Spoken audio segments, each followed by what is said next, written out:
केंद्रीय वित्त मंत्री निर्मला सीतारमण ने मोदी सरकार का आखिरी पूर्ण बजट पेश कर दिया है। बजट में वित्त मंत्री ने एग्रीकल्चर सेक्टर के लिए भी कई बड़े ऐलान किए हैं। वित्त मंत्री ने कहा कि पीएम किसान सम्मान निधि के जरिए करोड़ों किसानों को फायदा हुआ है। 28 महीनों में 80 करोड़ लोगों को फ्री अनाज दिया गया। वित्त मंत्री ने कहा कि एग्रीकल्चर एक्सीलेटर फंड से एग्री स्टार्टअप बढ़ेंगे। इससे किसानों को मदद मिलेगी और उन्हें चुनौतियों का सामना करने में आसानी रहेगी। इससे उत्पादकता बढ़ेगी। ये किसानों, स्टेट और इंडस्ट्री पार्टनर के बीच होगा। इसके साथ साथ पशुपालन, डेयरी और मत्स्य पालन पर ध्यान देने के साथ कृषि ऋण लक्ष्य को बढ़ाकर 20 लाख करोड़ रुपए किया जाएगा। वित्त मंत्री ने अपनी उद्घोषणा में ऐलान किया कि अगले 3 साल में 1 करोड़ किसानों को नेचुरल फार्मिंग के लिए प्रोत्साहित किया जाएगा। 10,000 बायो इनपुट रिसर्च सेंटर स्थापित होंगे। इसके लिए माइक्रो फर्टिलाइजर पर भी जोर दिया जाएगा। कृषि से जुड़े स्टार्टअप को प्राथमिकता दी जाएगी। युवा उद्यमियों द्वारा कृषि स्टार्टअप को प्रोत्साहित करने के लिए कृषि त्वरक कोष की स्थापना की जाएगी। अमृत काल के लिए हमारी दृष्टि में मजबूत सार्वजनिक वित्त और एक मजबूत वित्तीय क्षेत्र के साथ प्रौद्योगिकी संचालित और ज्ञान आधारित अर्थव्यवस्था शामिल है। इससे जन भागीदारी को हासिल करने के लिए सबका साथ, सबका प्रयास जरूरी है। वित्त मंत्री ने कहा कि कृषि के लिए डिजिटल सार्वजनिक बुनियादी ढांचे को ओपन सोर्स, ओपन स्टैंडर्ड और इंटरऑपरेबल पब्लिक गुड के रूप में बनाया जाएगा। कृषि वर्धक निधि, agriculture accelerator fund, agri startups खोलने के लिए जो युवा उद्यमी है ग्रामीण क्षेत्रों में, उनके लिए उन्हें प्रोत्साहित करने के लिए कृषि वर्धक निधि स्थापित की जाएगी।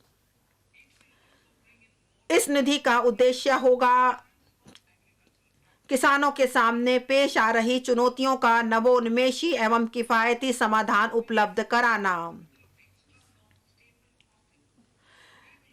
यह कृषि पद्धतियों को बदलने, उत्पादकता एवं उत्पाद को बढ़ाने के लिए आधुनिक प्रौद्योगिकी भी शामिल की जाएगी। अतिरिक्त लंबे रेशेदार कपास की उत्पादकता बढ़ाने के लिए हम पब्लिक प्राइवेट भागीदारी PPP के माध्यम से क्लस्टर आधारित और वैल्यू चेन दृष्टिकोण अपनाएंगे। किसानों, राज्य और इंडस्ट्री के परस्पर सहयोग से इनपुट आपूर्ति, एक्सटेंशन सेवाओं और मार्केट लिंकजों की व्यवस्था की जाएगी। आत्मनिर्भर बागवानी स्वच्छ पौध कार्यक्रम, हम 2,200 करोड़ के परिव्यय से हाई वैल्यू बागवानी फसलों के लिए रोग मुक्त गुणवत्तापूर्ण पौध सामग्री की उपलब्धता बढ़ाने के लिए आत्मनिर्भर स्वच्छ पौध कार्यक्रम का शुभारंभ करेंगे। मिलेट के लिए वैश्विक केंद्र श्री अन्न।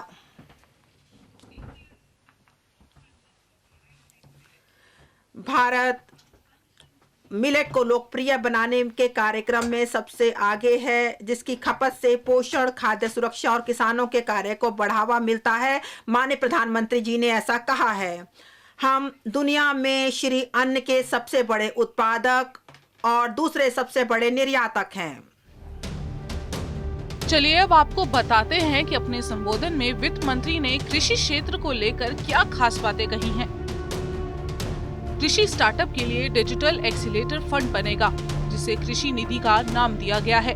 प्रधानमंत्री मत्स्य योजना के लिए 6,000 करोड़ की राशि आवंटित की गई है।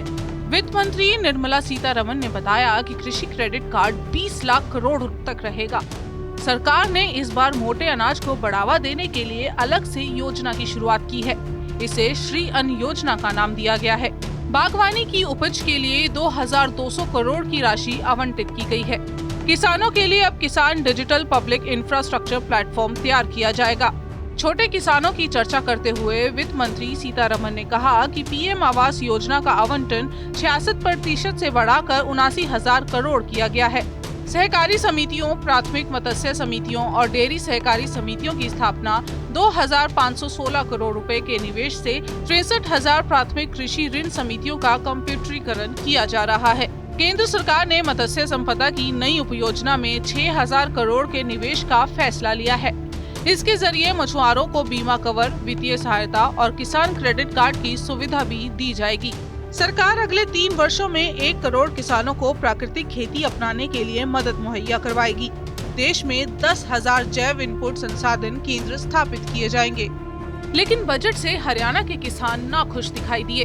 हरियाणा के यमुनानगर के सिसोली में किसानों ने कहा कि बजट में किसानों के लिए कोई बड़ा ऐलान नहीं हुआ है, सिर्फ किसानों को कर्ज देने की बात कही गई है। लेकिन ऐसे लगता है कि सरकार किसानों को और भी ज्यादा कर्जदार बनाना चाहती है। स्वामीनाथन आयोग की रिपोर्ट लागू करने और किसानों की फसल की खरीद की गारंटी देने जैसे मसलों पर सरकार ने बजट में कोई ऐलान नहीं किया और इससे किसान नाखुश है। कृषि और किसानों से जुड़े मुद्दों को लेकर बजट में कोई बड़ा ऐलान न होने की बात कहकर किसानों ने नाराजगी दिखाई और बजट को 10 में से 0 नंबर दे डाले।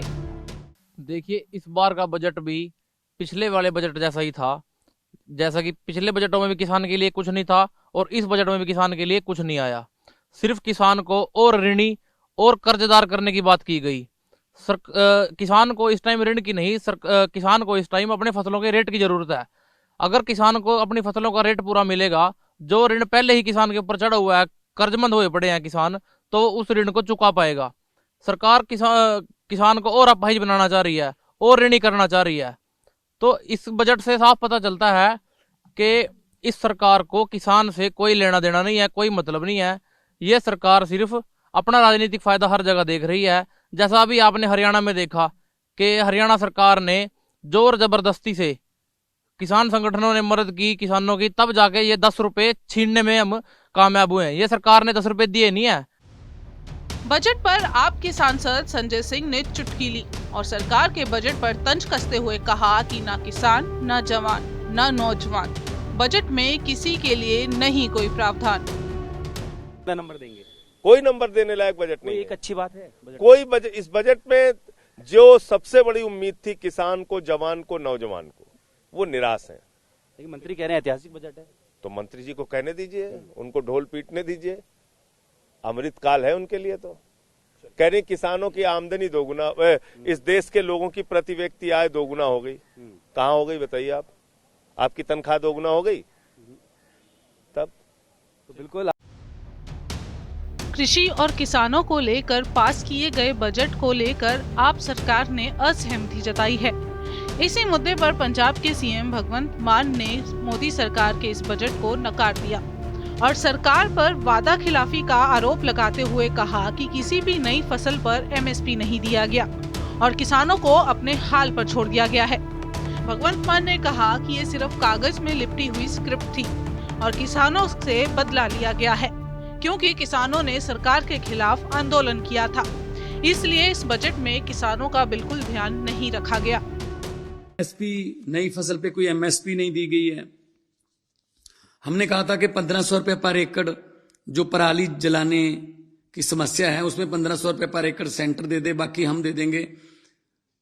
लेकिन उसका भी नाम नहीं लिया गया। किसानों को तो मतलब अपने हाल पे छोड़ दिया गया, किस्मत पे छोड़ दिया गया। और हम कॉलेज बना रहे हैं, 16 नए मेडिकल कॉलेज बना हुआ है। एक लिखती एक स्क्रिप्ट थी, इससे पहले भी बजट में पेश कहा गया था आने वाले 2023 में 2024 में हम किसानों की आय दुगनी कर देंगे। कहाँ दुगनी की है आय उनकी? एमएसपी के नाम से तो ये सरकार, मेरे ख्याल में सेंटर सरकार जो है चिढ़ती है। तो किसानों से एक किस्म का बदला लिया गया है, क्योंकि उन्होंने आंदोलन किया था, इतना बड़ा आंदोलन किया था। तो किसानों के बारे में कुछ नहीं बोला गया, कोई एमएसपी नहीं दी गई। और पंजाब एक बॉर्डर स्टेट है, हमें बहुत चैलेंजेस हैं। बहरहाल सरकार और किसानों की अनबन देश से छिपी नहीं है, लेकिन इस बार 2023 के बजट ने चुनावों से पहले किसानों को लुभाने का भरसक प्रयास किया है। लेकिन लगता है किसान बजट से कुछ ज्यादा खुश नहीं है। अब ऐसे में आने वाले समय में बजट चुनावी माहौल को क्या रंग देता है, ये देखना अहम होगा।